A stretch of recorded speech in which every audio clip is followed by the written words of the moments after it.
어제 오전에 뭐 저희도 생중계로 이제 중국의 80주년 전승절 열병식을 중계를 좀 해드렸었는데, 김정은 북한 국무위원장이 상당히 좀 제대로 예우를 받는 모습을 볼 수가 있었거든요. 좀 어떻게 평가를 하십니까? 이제 말씀하신 대로 중국이 김정은 위원장에게 해줄 수 있는 예우는 다 해줬다. 다 해줬다. 그렇게 생각해요. 네. 왜냐하면은 이번 전승절 행사가 시진핑 주석에게 있어서는 반미 연대의 중심에 중국이 있고 그 중국을 이끄는 지도자가 나다. 네. 이런 메시지를 전하고 싶었잖아요. 그런데 거기에 북한이 빠져 있으면 마치 모자이크에서 한 조각이 빠져 있는 것 같잖아요. 네. 그렇기 때문에 김정은 위원장 초청에 많은 공을 기울였을 거고, 그걸 또 김정은 위원장도 적절히 활용했다고 봐요.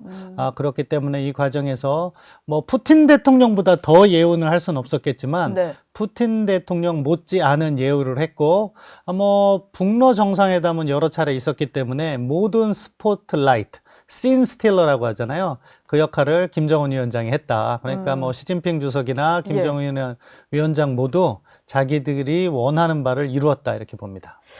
오른쪽이 상석이니까 그쪽에 당연히 푸틴 대통령을 이렇게 세웠던 것 같고, 왼쪽에 바로 옆자리에 김정은 위원장을 이렇게 세웠다라는 거, 이거 자체로도 뭐 엄청나게 좀 북한의 어떤 지위도 인정을 해주고 뭐 이런 모습이라고 볼 수 있는 거죠. 예, 그렇죠. 결국에는 최상석, 시진핑 주석의 양옆에 누가 서느냐가 관건이었고, 근데 김정은 위원장이 그 자리를 차지했으니까 지금 나오는 말이 뭐예요? 북중러 연대. 연대. 그래서 한미일 대 북중러 구도가 생기는 게 아니냐 많은 걱정을 하잖아요. 네. 그게 바로 시진핑 주석이 이 전승절 행사를 준비하면서 기대했던 효과다. 이미 효과를 거두고 있다고 봅니다.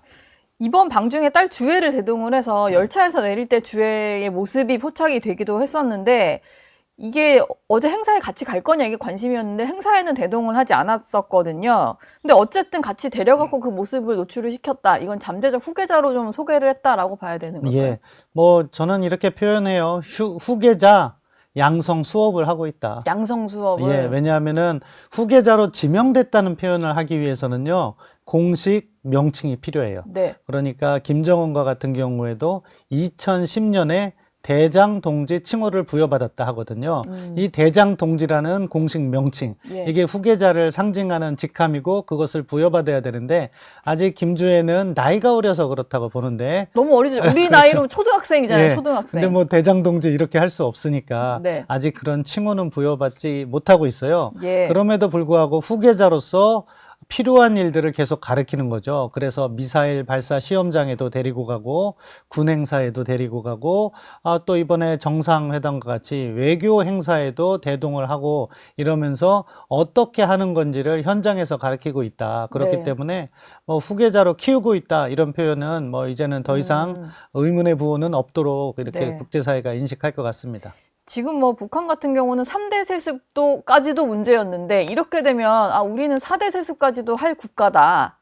뭐 우리나라에서 국가로 인정도 하지 않지만 어쨌든 그거를 이렇게 알리는 거잖아요. 근데 그 어느 독재 국가라 할지언정 이렇게 세습을 계속 하는 나라가 흔치 않은데, 중국이나 이런 데서 보기에는 주회를 데리고 나타나서 이제 4대 세습을 좀 어느 정도 천명한 거? 이런 거에 대해서 좀 어떻게 생각을 할까요? 그러니까 중국이나 러시아나, 사실 뭐 러시아는 지금 사회주의라고도 하지 않지만 예. 이 사회주의를 표방하는 국가들도 사회주의 총의제라는 게 있어요. 그것은 뭐냐면은 공산당이 집권을 계속하지만 그 공산당의 리더십은 민주적 절차에 의해서 선출해야 된다는 거예요. 네. 그런데 북한과 같은 경우에는 그런 과정이 생략되고 마치 왕조처럼 세습 정권을 유지하고 있으니까 중국 측에서도 불편한 목소리가 나왔던 적도 많아요. 다만 이제 중국 입장에서는 예. 북한이라는 체제를 자기 편으로 끌어들여야 하는 과제가 있기 때문에 그것에 대한 불만은 표시 않고 현실을 인정한다. 뭐 외교적인 표현으로는 북한식 사회주의의 특성을 이해한다 이렇게 표현할 수는 있겠지만 네. 아무튼 그것에 대해서 문제 제기는 하지 않는 것 같아요. 주회가 일단 동행하긴 했는데, 뭐 어제 당연히 뭐 북러 정상회담 이런 데 배석할 만한 이제 나이대는 아니니까 앞으로 뭐 김정은이 중국에 남아서 여러 가지 일정이 더 있을 거잖아요. 동행하는 모습을 좀 노출을 시킬 걸로 전망하시나요? 네, 뭐 자연스럽게 노출이 되잖아요. 네. 김주애가 이번에 노출된 것은 북경역에서 기차에 내릴 때 김정은 위원장의 뒤에 따라왔잖아요. 네. 당연히 그건 노출을 전제로 한 거고요. 여러 가지 행사가 있을 테고 그때 모습이 포착될 거라고 봅니다. 다만 공식적인 정상회담에 대동할지는 아직도 의문이에요. 왜냐하면 2010년인가요? 김정일이, 김정은의 아버지죠. 마지막으로 중국에 갔을 때 김정은을 데리고 갔었대요. 근데 공식 행사장에는 안 나타났어요. 정상회담 같은데. 네. 예. 그러면서 사적인 장소에서 소개시켜주는 정도였을 텐데, 뭐 그런 관행을 유지한다면은 아직 공식 정상회담에 참석하지는 않겠지만 여러 가지 과정 속에서 만찬이라든가 그런 네. 것을 통해서 이제 다음 세대임을 소개시켜주는. 그래서 예전에 북중 관계가 한때 안 좋았다가 다시 복원됐을 때 북한에서는요 이런 표현을 사용했어요. 북중 관계는 대를 이어서 협력해 나가는 관계다. 대를 이어서. 네, 북한에 있어서는 1세, 2세, 3세, 4세 이렇게 네. 세습을 얘기하는 거고 중국은 전통적인 우호 협력 관계라고 얘기했어요. 그만큼 양측이 북한의 세습을 바라보는 다른 시각이 담겼다 그렇게 봅니다. 예.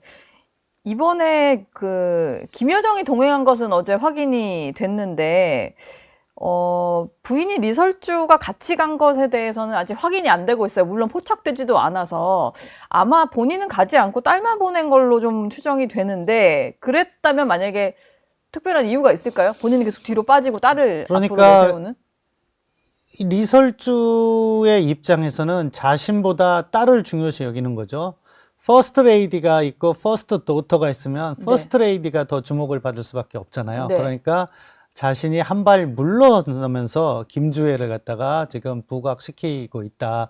따라서 지금 김주애가 이렇게 후계자로서 인정받는 과정에는 그 뒤에 리설주가 자리 잡고 있다. 그렇게 생각합니다. 아직은 어리지만 저희 뭐 예전에 사극 같은 거 보면 내 아이를 왕으로 만들려는 뭐 이런 중년의 마음 같은 사실 거예요. 이 권력의 메커니즘은 이게 어차피 북한 국민들이 선택하는 게 아니니까 조선시대와 더 가깝다고 봐요. 그렇기 때문에 네. 권력작용에서 누가 최고 지도자의 마음을 얻을 것인가.